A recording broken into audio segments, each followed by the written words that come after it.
latest numbers shared by the Center for Disease Control and Prevention, the number of measles outbreaks in 2024 has already passed the amount of outbreaks reported in 2023. Global numbers are also increasing, and 2 News reporter Surpassing Singh is diving into those numbers for potential causes as well as where the Miami Valley stands when it comes to measles. Sartaj? This year, the Miami Valley has seen reports of measles with 2 cases in Montgomery County and 2 in Miami County. And it looks like they're not alone, as across the United States, outbreaks have been reported, and some numbers have already surpassed totals that we saw in 2023. Measles numbers continue to increase in the world.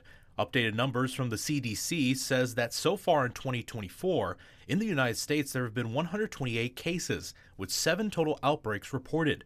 Back in 2023, there are only 4 outbreaks reported. There's also outbreaks all throughout the United States in different pockets of the areas. Dan Cefaletto is the Public Information Supervisor for Public Health of Dayton and Montgomery County.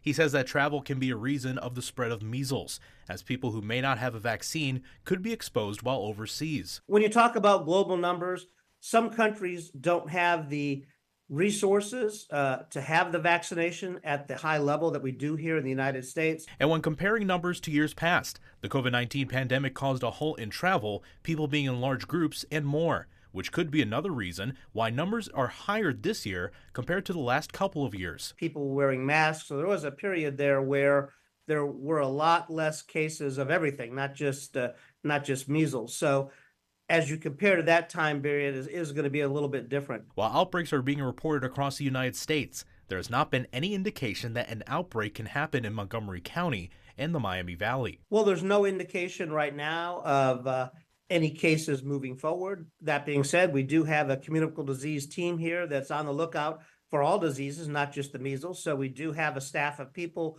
who are working every day on stopping the spread of disease. Public Health Dayton and Montgomery County says that your best defense against the measles is the vaccine. If you're unsure if you received the measles vaccine, it does not hurt to talk to your doctor and get a dosage to make sure you're up to date. Live in studio, Sartaj Singh, 2 News.